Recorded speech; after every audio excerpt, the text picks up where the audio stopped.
This week on the JDM podcast, we're talking about Mazda trucks Lexus again, and making sushi. because JDM. Anyway, stick around. Jag åkte ner till Stockholm och då fick jag se glänsande Porschar och BMW. Men jag har en kärra som är bättre, den då det är en Volvo 142. So basically, welcome to, again, whatever episode this is now. We're going to get social media set up. It'll be in the description due to the unique way in which I forgot to do it this week. But nonetheless, the links will be in the description, so look around for that. Our room got canceled because that we were going to record in on university because of, I don't know what's going on. I don't know, some people are sick or something. I guess. I really don't know. I haven't heard anything in the news. I'm sure it's not that big of a deal. No, it's probably not. But anyway, for some reason our room got canceled, and we have an extra week of spring break, which I have no idea what to do with. And that's what we're doing. But anyway, we're still here. You can still listen to us every Monday. Yes. David, go.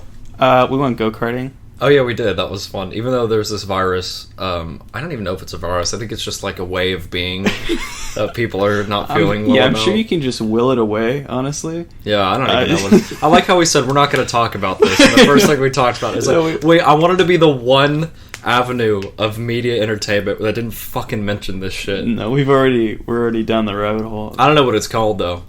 I don't know. I think if there's some guy called COVID or something like that. I'm not sure, and he's like 19. Anyway.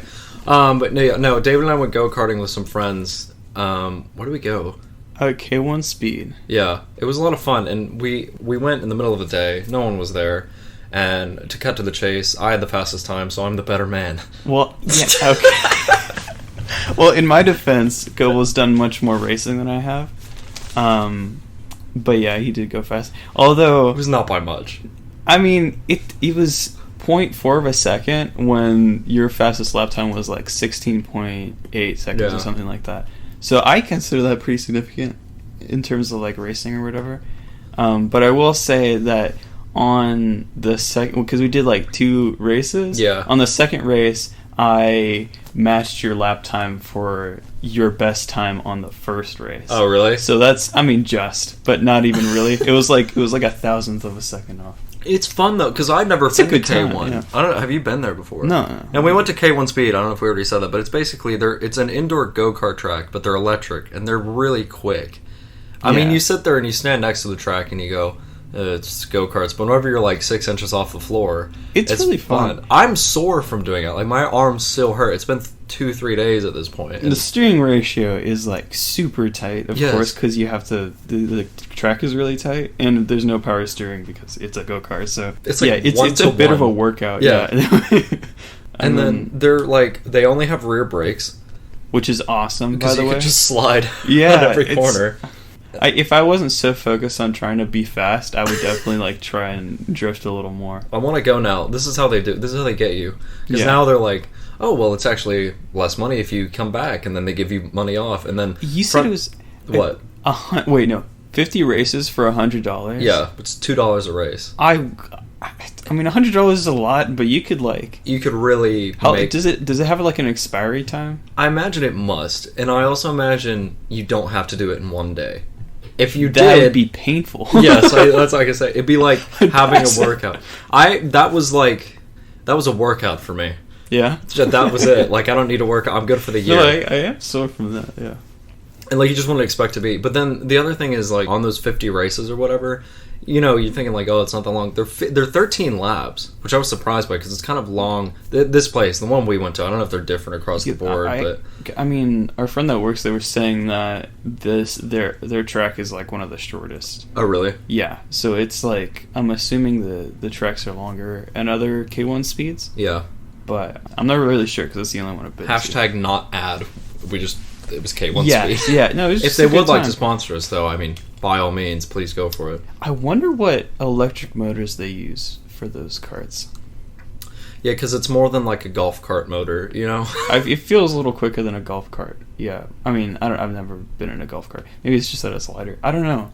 But I wonder what they use. I wonder if it's something made for them, or if it's just like an off-the-shelf part. Well, because or with a horsepower on it. It's probably not much, but it's really probably not much. It's just depending. It's just so small and light. And I guess I mean, I imagine a lot of like timing stuff and things like that might come down to how much you weigh or like how much you had for breakfast that morning. Like I wonder how much that actually counts and stuff like that. Because like whenever we do lemons and stuff like that, I'll be faster than some other people because I weigh less than them because they're like actual adults and I'm a child and all this stuff. But like it's fine. It keeps it competitive. Me trying to race my dad the whole time and whatever. What else do we do over break? Not necessarily together. Have you done anything else interesting? No. We made sushi. Yeah, it's not really. A lot of sushi. Made a lot of sushi. It doesn't really have anything to do with cars, but nonetheless, it was good though. It's Japanese. Cars come from Japan. Yes. This should be an all Japanese episode. We can't talk about any other car manufacturer. Shut up, Skylar. He said, yes. we have a special guest this episode. Skylar. She's in the background. We've got an audience today. An audience of one. Can I just say that K1 speed needs to be more like Mario Kart? How so? Because I got fucking last, and y'all got to do like 13 laps, and I did like 9 the first time. Oh yeah. That is one thing. Lapped me. Yeah, that's one thing about the K1 speed that like we didn't realize is it's 13 laps, but it's 13 laps set by the fastest driver. Yes. So if you do 13 in X amount of time and then someone's behind and they're on lap 10, that's it for them. Like that's it.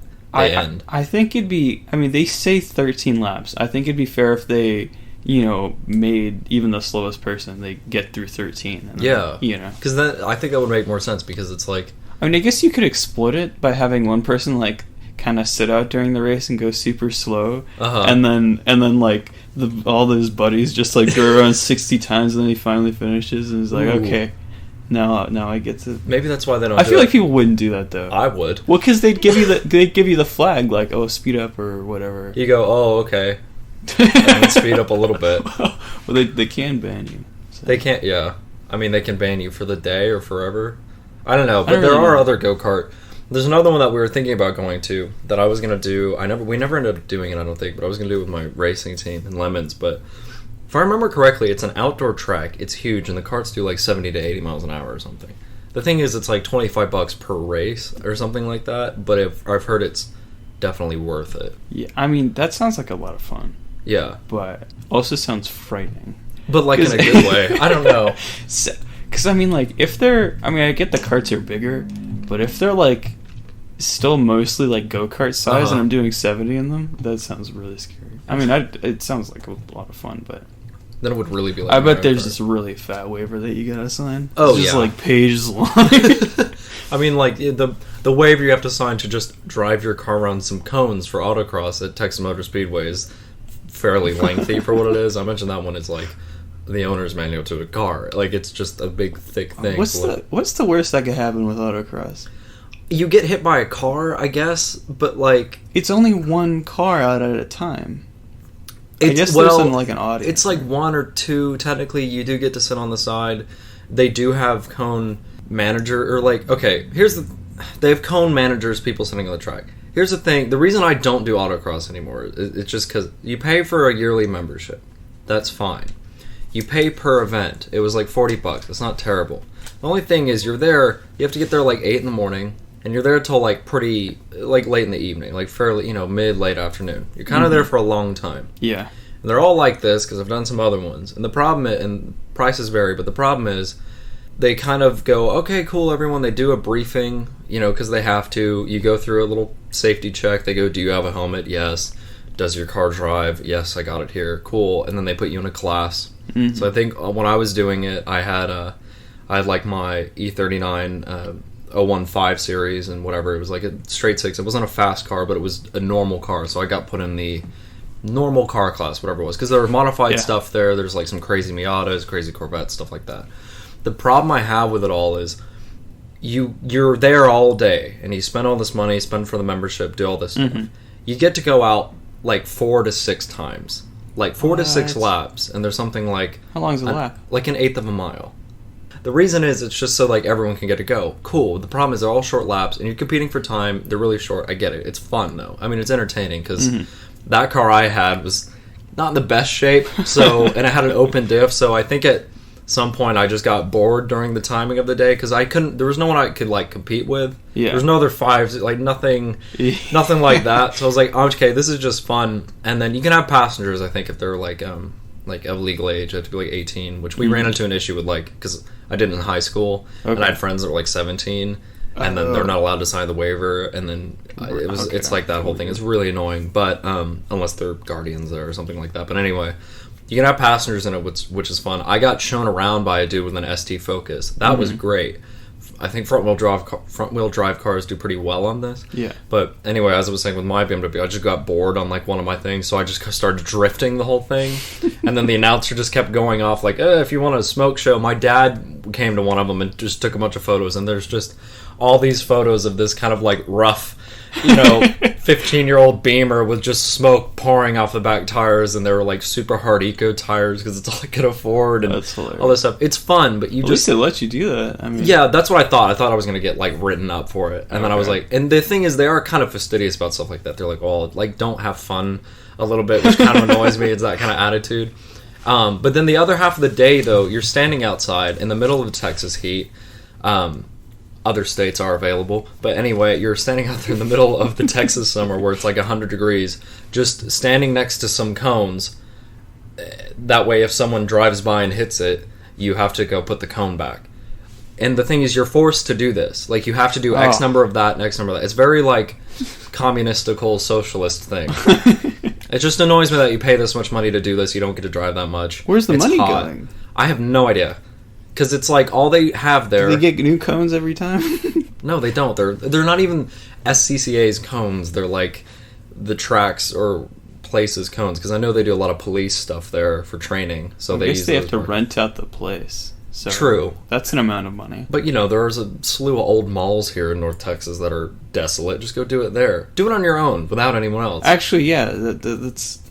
It's just that. This is our consumer advice of the show. Yes, because we've just buy your own cones and just find a field somewhere and do autocross there. That's like when we went to, let's just say, an undisclosed location in the country, and there were all those big gravel sloping roads, and I had my Gen Coupe, and we were trying to do drifting on it, and it was still that video. Oh my gosh, that it's was hilarious. Like went off the road at some point. Yeah, you can tell when there's a lot of panic in the car. There's like 4 people in the car, everyone's screaming. Because, as much as I'd like to think I've got the driving prowess of like Michael Schumacher, I really don't. I'm just trying to pretend to be like Takumi or something, sliding around in a Gen Coupe. I know it's fun. But the thing, it was hilarious. But the problem with SCCA is that whole kind of attitude they have, and they're real kind of like anal about stuff you don't really need to be super anal about, and it's not very fun. Right. Because of that, that's where Lemons came from. Okay. Because the guys who started that didn't like that attitude, and they go, we're going to have fun. $500, put safety stuff in it, we'll double check everything, and then you just race for as long as the car runs, basically. Nice. And then another thing I saw, because I follow a lot of the Lemons, I haven't raced in so long, hopefully I can get back to it once I graduate, which can not come soon enough. But anyway, they post like social media. They've got a fair amount of social media, which we will too have soon, hopefully. Links in description. That's what I'm going to say. Links in description. Wait, yeah, now you're committed to it. Unless you cut it out and post. No, I'm going to do it. Okay, yeah, and then with the social media, what we'll probably start doing is putting like photos or stuff we've looked up or talked about, so you can kind of like look at it. And it'll probably be posted beforehand. So hey, you want to see what we're talking about? See if you can figure it out by the photos, but... that's kind of our best way to get the audio podcast. We may do some video stuff in the future, but I might put that video of the drifting on there. Yeah, I don't know. I can get that to you. Okay, cool. I'll try and find it. We'll see if we can work that out. But yeah, anyway, but the Lemon stuff came from there, and then I was looking at their social media, and they there's a team that brought like a Hyundai Elantra from like the mid-90s. Yes. And they were just renting it out to people whose cars had broken. Oh. Yeah. Because they're like, yeah, I'll do that. That's a good idea. I haven't seen any other teams do it, but normally they'll bring a rental car. Yeah, it's a rental, race-ready, crap Lemons car. And I just like that attitude. That's so really much. funny. That's a good business model right there. Because ours maybe is not good, but yeah. I mean, we've got a couple of cars now, and then we've kind of paired with another team because I think our stock includes the Toyota Solara, which I mentioned last week. Mm-hmm. Absolute gem of a car. That thing's honestly really fun now. It's got a hell of a lot of modifications on it now. Just a bunch of like Lexus parts basically to make it stop. But then we did that, and then we also have a Ford Escort ZX2 automatic, which because all the women on our team, they go, we want our own car, and then we found this thing. It was like a friend of a friend's getting rid of it. He had it for years. It was like his son's car, and they were just like, we want that car. So they took it and then they painted it like a cat. It's got these spring up folding ears on the top, and they call it the Pussy Wagon. That's like nice. they were like, we want our own car and we're gonna call it this. And then we got like a Honda Civic that's getting built. There's an Eclipse somewhere, an older Honda Civic, some other stuff. It's very interesting. And then, if the Solara breaks, we have a whole nother car in the back lot, so it'll be ready. David, talk about something interesting. All right. This is like a while ago. I was thinking about Mazda trucks. Yeah. And like how it seems like they don't make any anymore. Yeah. And okay, so they had, I guess, it looks like their own trucks for a while before they like partnered with Ford and started doing that whole thing. Because, so their whole like B series is basically a Ranger. Yeah. I can't say basically, it is a Ranger. But then, let's see, I think they actually had like a new truck that wasn't sold here, but that was also like the new Ranger that we also didn't get here. Well, what, until now? Because we have it now. Is that what we you have it now? Yeah. Maybe the Mazda one will come out. Okay. Well, no, okay, I think it's funny how the old ones, if I remember correctly, the old ones Mazda built, Ford put their badge on it. Now I think it's the other way around. I believe that's right as well. Yeah. Which is just kind of interesting how that happens. It's all the little Euro trucks. Here we go. The Mazda BT50. I don't know if you've seen that before. What is that? I know. That looks good, though. I've never seen that. I mean, I believe it's just the Ranger, but it's like Mazda now. Yeah. I want to say. Well, then the problem with the reason we don't have small trucks like that is the whole import tax on them and blah, blah, blah. And Yeah. It's the second generation Ranger has been designed by Ford Australia, with a Mazda derivative sold as the BT50. so, yeah, it's the other way around then. Yeah. That's great. I like how that's come full circle. I know, it's pretty funny. Okay, so this second generation, it says 2011 to 2020. Uh-huh. So it seems like they're still making it. Yeah. But it says like till 2020. Does that mean that they're going to stop? Maybe there'll be a new one. Well, there might be. The only thing, the Ranger that we just got here, as far as I know, is like an older design that they've been making over there for years, but they go, we're going to reintroduce it. Yeah, so we'll probably keep making it for a while, but I don't know if they're going to keep making the Mazda one. But it might be like some other cars that we've had in the U.S. where they get it here, and it's like the older generation. Because Chevy does that. Because before they sold Opel and Holden and all those subsidiaries, Opel made the Astra, or Vauxhall Astra, it's the same car, which was a hatchback. And then they came out with the new one overseas, took the old one, brought it here, and called it the Cruise Hatch. Yeah. And made it ugly, unfortunately, to me. But, they can only do so much. But I'm pretty sure that's the same car. Anyway, so I thought that was kind of interesting. That is cool. Where am I going with this? I mean, in like the mildest way, interesting. It's like that there's this Mazda truck. Mazda trucks are pretty legendary in my mind because they started with the whole B series, which had kind of its own reputation around here. Although I feel like people here know the Ranger so much more than they know the B series, even though the B series was the origin of all of that. And then even better Mazda trucks was the old rotary one. Yeah, I was just thinking about the same thing. So for people that don't know, this was like before the B series, and it was just, I thought the rotary pickup that they had was actually its own model that just came with the rotary engine, but it was not. Apparently there was other engines in it.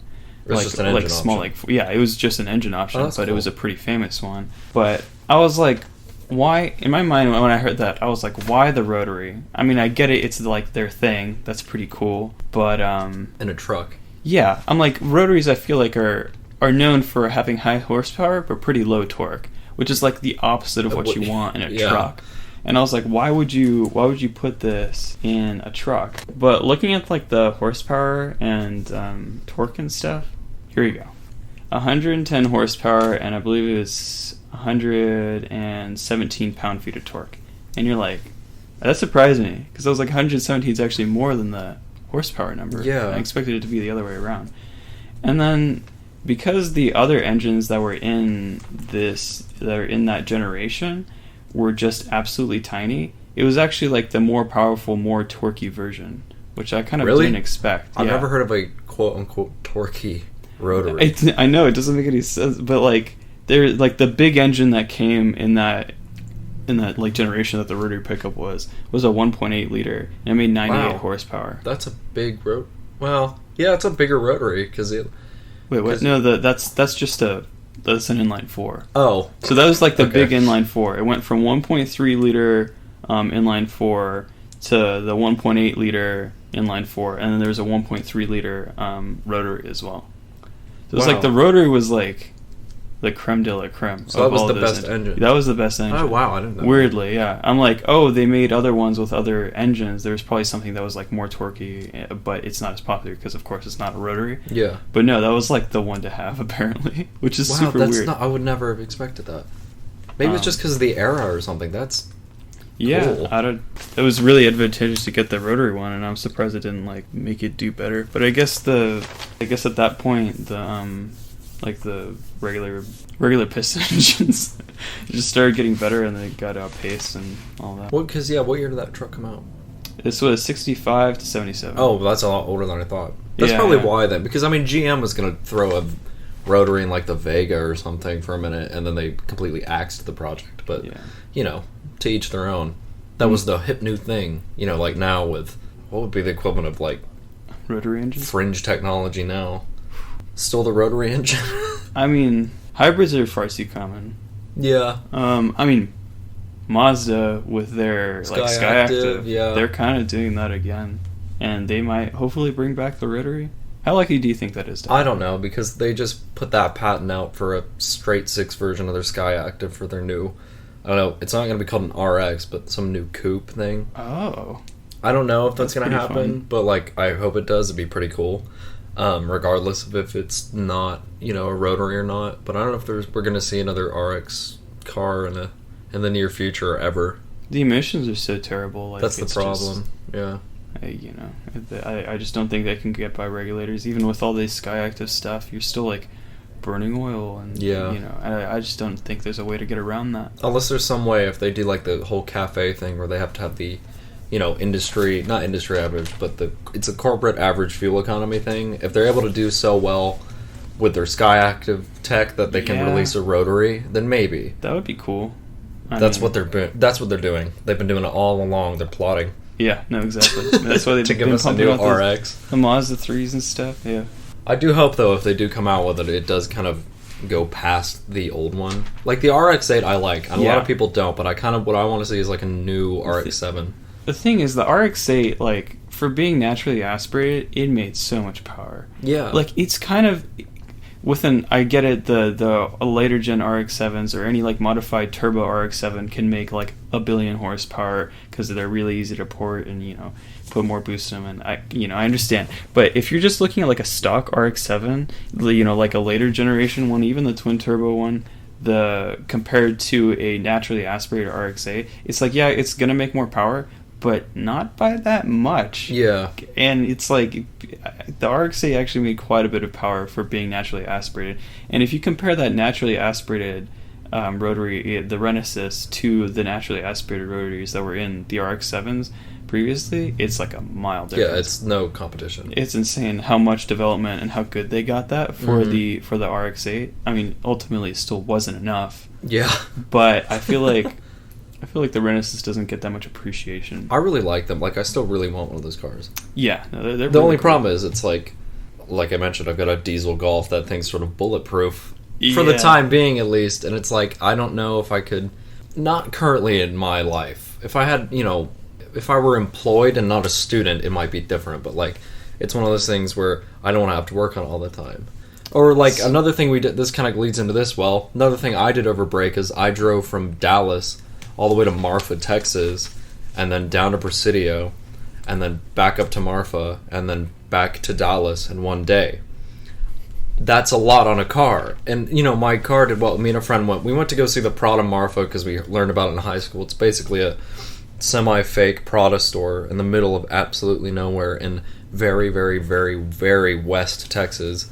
Basically on the border, and then you go from Marfa straight south, and then you can get to the border, and then you can drive through Presidio, and it was really cool, and we did all that. But the thing is, it's like, if I did that in an RX-8, I'm not sure I'd be as comfortable as I was, you know? But then again, like, I don't know, it's a fairly modern car, it'd probably be fine. It would have sucked a lot more gas than my car did, you know, obviously. It'd be pretty insane. I mean, because you're going to be traveling at speed, I don't know if cooling will be an issue. Mm-hmm. But it's... Yeah, I don't know. Obviously, maybe the carbon buildup, because you're supposed to rev the crap out of them, and if you're already just like... Yeah, that's the thing, because I had a teacher in high school. She had an RX-8, and she was a physics teacher, and she was really into it because of the engine. Like, she goes, I bought this car because it has this engine, it's unique, and she thought it was great. Of course, a physics teacher, that's fun. I know, it's like, it would be. The thing is, she also was like, I asked her, you know, because I was interested, I was like, it's cool. Yeah. I think she said, oh, well, I got an automatic one, and all this stuff, and I was like... I don't know if she still has it. I haven't been back to my hometown. This was like 6 years ago that, you know, I knew about this. I don't know if she still has it, but she bought like, I think she told us, the class, she said she bought the last year, the last version of it. She got the nicest one she could before they stopped making them. Nice, yeah. And then she bought the automatic one because I think it was automatic. From what I remember, it was an automatic. Just because she said, like, I don't want to deal with it. But then she also might have been an enthusiast. So I'm not sure, but as far as I remember, she said it was an automatic, and I wonder how that car is still doing today, because it was the later one, and they fixed a lot of the engine management issues. Yeah, with regards to oiling and stuff like that, so it doesn't blow apart. I don't know what year it was, but again, consumer advice: if you're gonna buy an RX-8, from what I know, I would recommend that later generation when they facelifted it, because they also, that first generation had oiling issues, and they added. If it was caught on to early enough, the first generations are fine, because you can get them, I believe at dealerships they could flash them and have them just like put a bunch more oil because of that oiling issue. But on the later gens, they had like an extra oil distributing thing, and then it was fine right from the factory. But not all those first generation cars got reflashed with the stuff, and so you could be buying a car that maybe it runs, but it's like really on its last leg if you're buying a first generation one. If you're gonna buy any of them, though, really go get a compression check, or if you know how to do it, just do it. And if the owner says something about it, like, oh, you don't need to do that, just go buy another one, like, because it's so worth doing that to any of those cars. No, really, it's kind of sad that it has to be done, but it really does, especially since like most of the ones I see on Craigslist and stuff, it seems like they're all at 120,000 miles. Yes. 120, like, there's a huge, I mean, there are some with less, there are some with more, but it feels like the big bulk of them is 120,000 miles. And I think the people who drive them realize, like, I can't drive this anymore, or it's going to break. I need to get rid of it before this gets expensive. And you know, they probably sit there for a while because people know they don't want to buy them. The thing is, though, that's really good, because I was looking around, because I found it was a first gen one. It was one of the later years, so it might have been done, you know, reflashed. They might have done that to it. But it was a manual, which is normally good for longevity on those engines. Yeah. But it was also, like, it only had 40 or 60,000 miles, and it was fairly well priced. It was mostly priced because of the age. You know, it's just an older car. Yeah. So I was considering it, and then, you know, I could go get a compression check and all this stuff. But the thing is, I then thought, okay, worst case I do buy this. The rest of the car is pristine. I'm not going to just go, oh, you know, can't afford it, whatever, got to get rid of it just because of the engine. So I looked up an engine, like a new, you know, a short block, I don't even know what they call them, but a new basically Renesis remanufactured one, or you can send in yours as like a core kind of thing and then get another engine back. And I want to say it was within the area of like $1,000, $1,500. Now then, you have to put it in yourself. Yes. And if you can do that, like I've done that before on cars, like I've done engine swaps. I know it's something I could do, and I was like, that's really not that much money to me. It depends on like what your kind of outlook is, because if you're not that into the car and the car's only worth so much because of mileage or whatever, and the engine goes, yes, I could see you just going, oh, get rid of it. Yeah. But if you wanted like a cool, nowadays kind of a rare, you know, I mean, it really is, it's the only rotary car like that that's fairly new. But if you wanted this kind of rare, you know, enthusiast car and you were into it, go buy one that's on its last legs, that's nice, and just replace the engine. Yeah. You know, go through the suspension, clean up anything else, and for not that much money, you can have a very, very nice new engine. Because the only problem with the cars was the engine. As far as I know, the rest of the car is fine. Yeah, Like, I mean, Mazda makes their quality items. Yeah. On the whole, apart from the Apex seals, but if you go get that done, then you can get it ported. You can do all this other stuff to it and really make a cool car. Yeah. And I think that's something I've thought about. Like, I think I want to do that. Mm-hmm. As much as I've been saying, like, yeah, I'm probably gonna buy another Gen Coupe number 3. Like, in a year or two, I'm kind of also saying you could save a bunch more money. And I've always wanted an RX-8. I want to own a rotary car at some point in my life. I think it's something that needs to happen.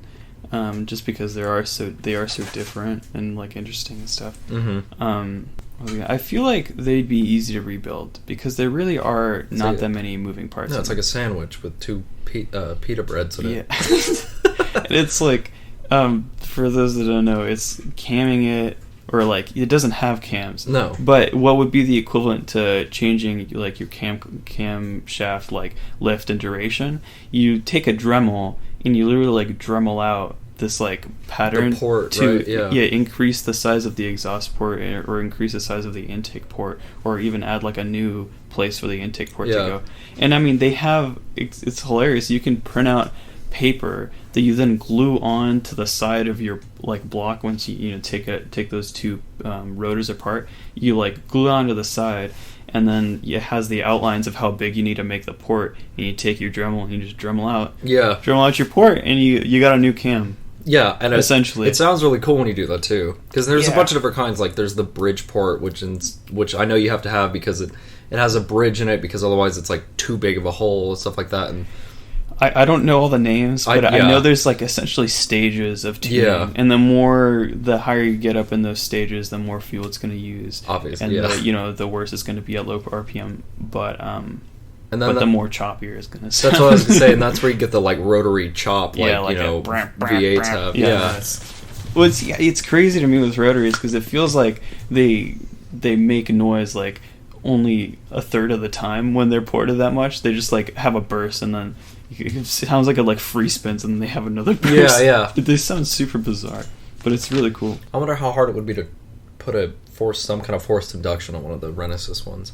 I know someone must have done it and worked it out. I'm sure it's been done, but they're not really built from the factory like the old 13Bs. I think it's terribly common. That's the thing. And then they already make a fair amount of power, and you can get more power just by porting it and messing with your ECU settings. There's really...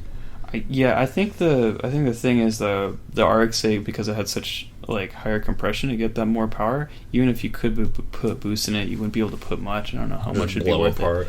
And I don't know what it'd be like reducing compression on a rotary engine to try to like. I don't know how you would even go about that. You buy one with 100K and you put a turbo in it. Yeah, there you go. Because they have no compression, you'll fix the compression. See, that's actually what you should do. Just make sure the apex seals are blown. Make sure it has really sloppy compression, and then put a turbo on it. Yeah, it'll be fine. There you go. That's what you do. Yeah, exactly. Don't worry about any kind of combustion chamber blow by. It just won't matter.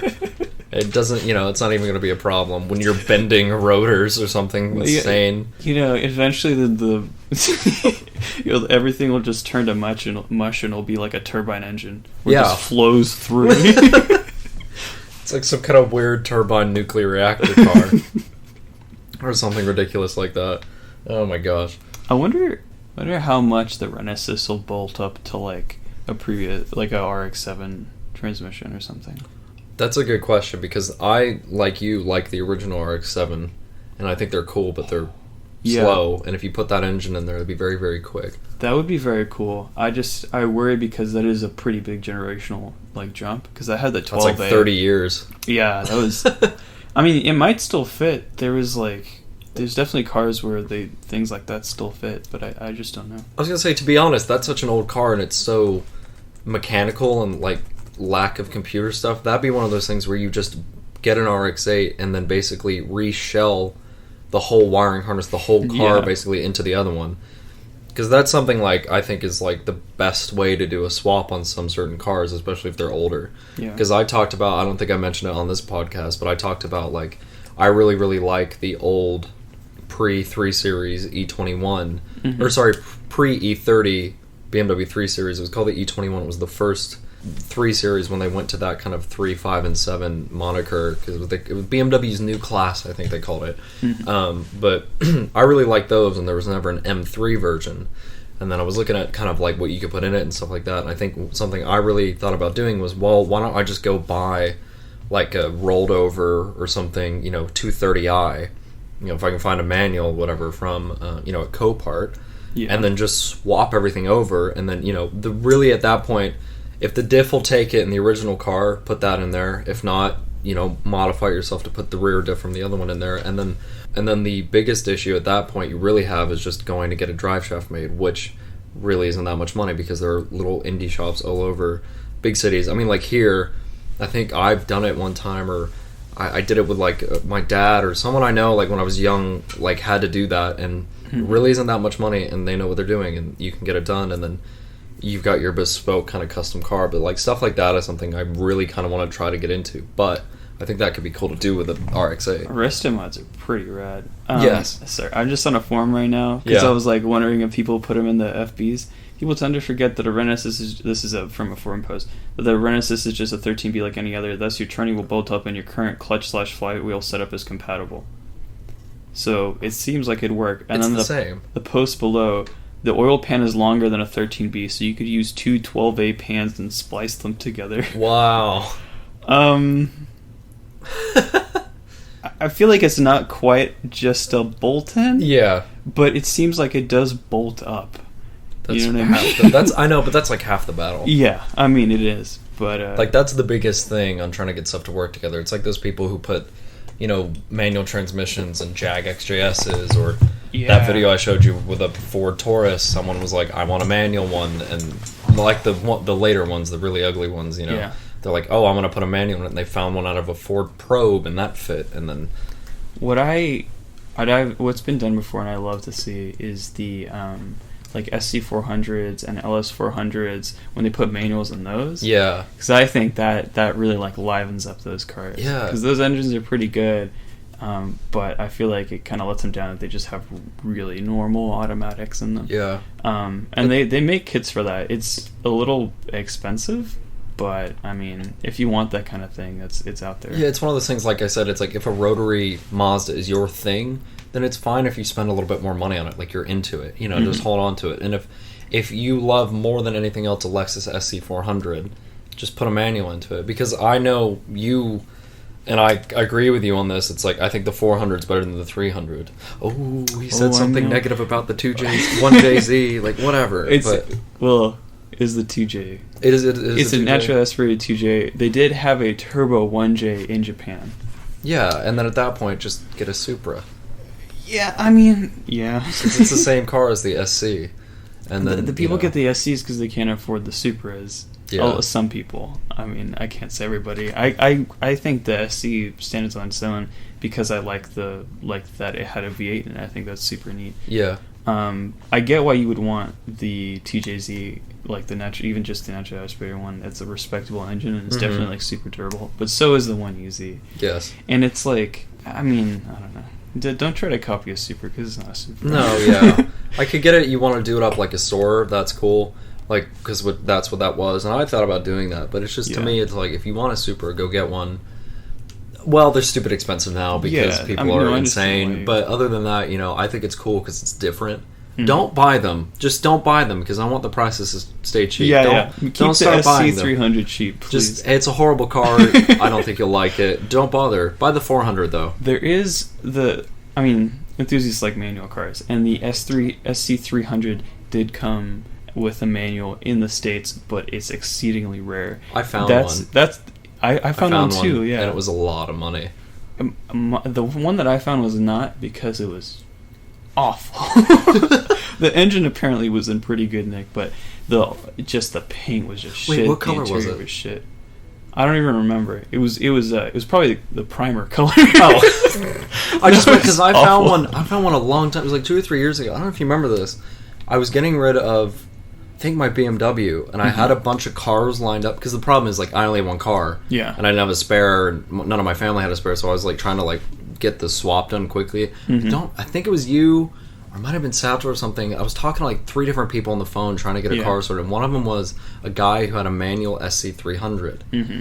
The problem was it was for what it was as a car. Like, I understand, like, you know, certain things are more money, I get it, but it's just like, at the base level of it, what you're getting is a kind of ratty SC300 for twice the price it should be, just because it has a manual. Yeah. And you know that with the age and the mileage in that car, you're going to have to do some work to get, like, bushings and linkages and stuff and make it actually tight, and it was...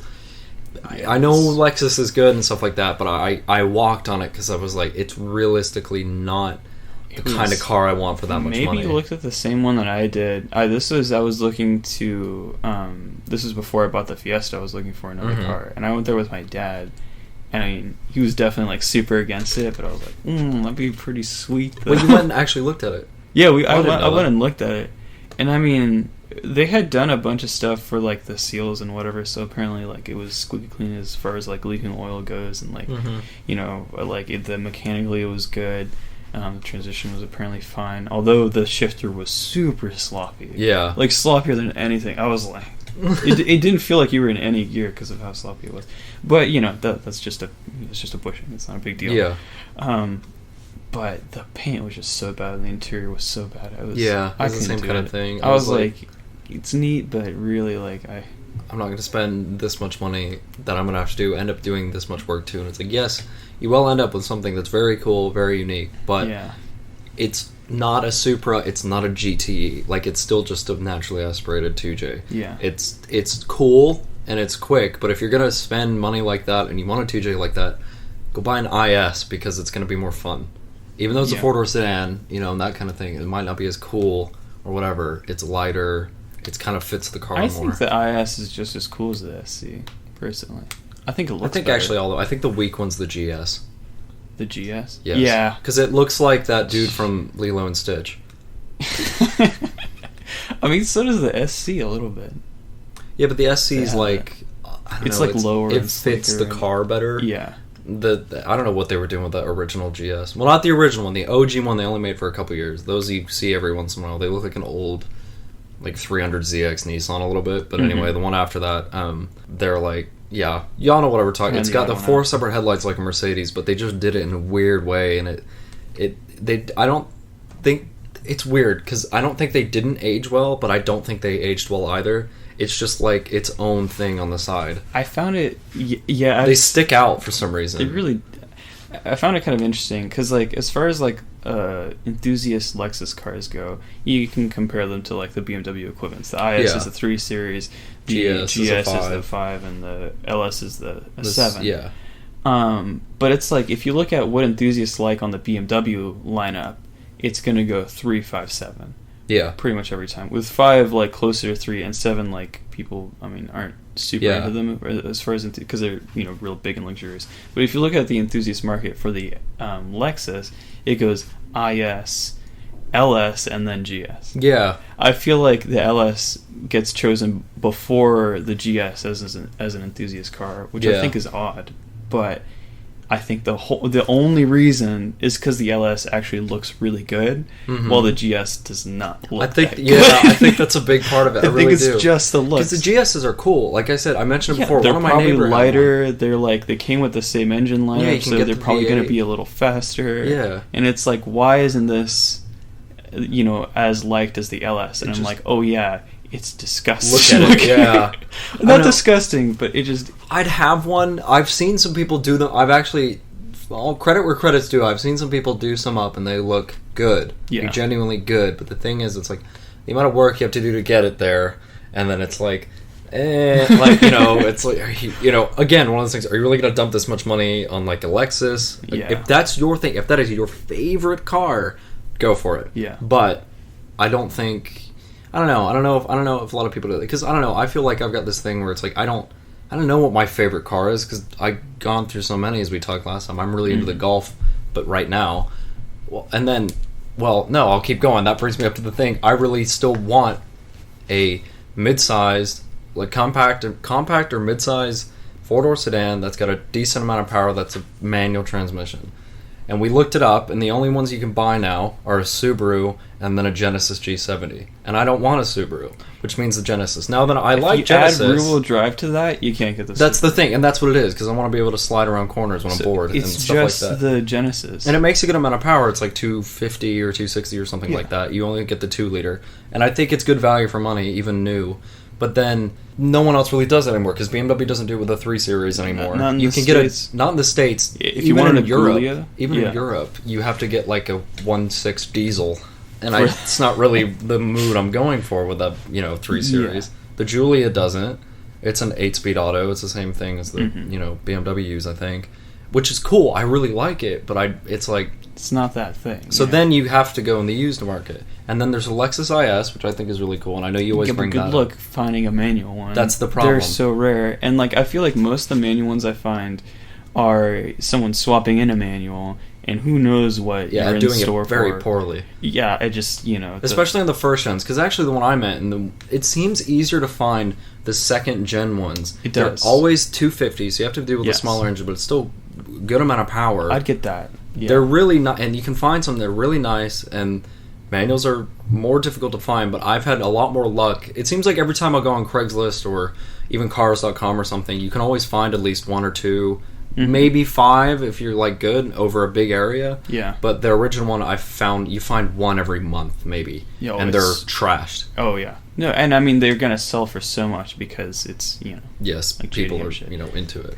As far as that'd be in my opinion that's one of my favorite Lexuses to buy. That IS 250 with a manual. The IS 300 with a manual is also super awesome, but again almost impossible to find, to the point where I kind of just give up. Yeah. Because you're gonna find it and it's gonna be a piece of shit. Yes. Because they trash on it, or it's going to be really expensive because they're one of the few people that doesn't go super hard on it. And then at that point, do you really want to spend $12,000 on a 20-year-old Lexus that you're going to have to keep, maintain stuff? So if I were to put money in a Lexus, I would do either an SC 400 with a manual swap. Just find a really nice one that's been taken care of. Manual swap. That'd be super awesome. Be kind of like a muscle car, personal luxury car. There's some cool videos of them. They're very good. I think that'd be very fun. Yeah. Or a Japanese Mustang. Yeah.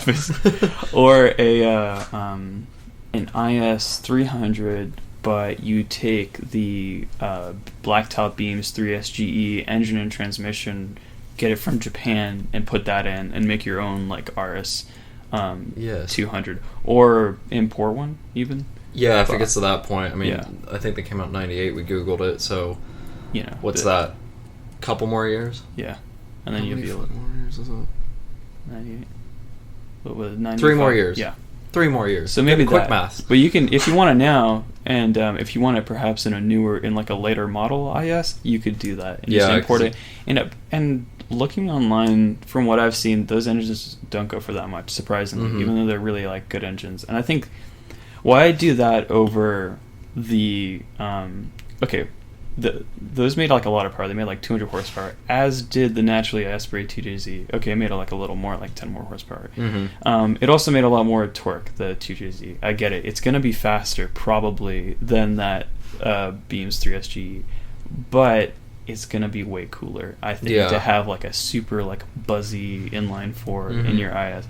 And it'd be really unique, and it'd be really good on gas, and I think it'd be the perfect fun commuter car. Yeah, that'd actually be really comfortable good. enough because it's a Lexus. It'd be fun enough because of this interesting engine that it has. And it's a good chassis too. And theoretically, if you're taking 2 cylinders off the length, it should be lighter in the front. You might get better weight distribution. Probably handle better. Yeah. Yeah. Because it would move the weight more important. That's a very light engine too. Yeah. As far as 4 cylinders go. And you could put the Altzetta logo on it or whatever, RS200, and it not be a fake one. Yeah. And also don't put on the disgusting Altezza tail lights on that. Oh yeah. I don't know why that became a trend, but it did for a while. Yes, the early 2000s was a whole slew of Lexus is setting the design trend now out of nowhere. Let's do this to all of our tuner cars. It's every car in Fast and Furious. It's that clear, see-through. I don't even know what it is. Yeah, it just looks weird. It looks like a little toy car. Yeah, It's something I do in automation. Again, like just, I get that that's looks like funny. the proper JDM one, you know. Yeah. I get that's like, but I mean, who cares? I think I think they look ugly. Yeah. But you know. And then the Super had that kind of style for a while anyway, too. Toyota was just doing their own thing, and, you know, they still do. This has been another episode of us talking about Lexus for most of it. I've just realized. Well, you know, that's the brands that we like. Apparently that is it. Maybe I'm going wrong with Hyundai. But, you know. Anyway, this has been us, again, talking about Lexus for the millionth time, it seems. I don't know if we've done it every episode, but hey, it's whatever. Looks like once we graduate, we're both going to do that or something like that because they're cheap and they're good. But anyway, thank you very much for listening. I'm Jacob. I'm David. And we'll catch you next week. Stay tuned for social media. Goodbye. Volvo, Volvo,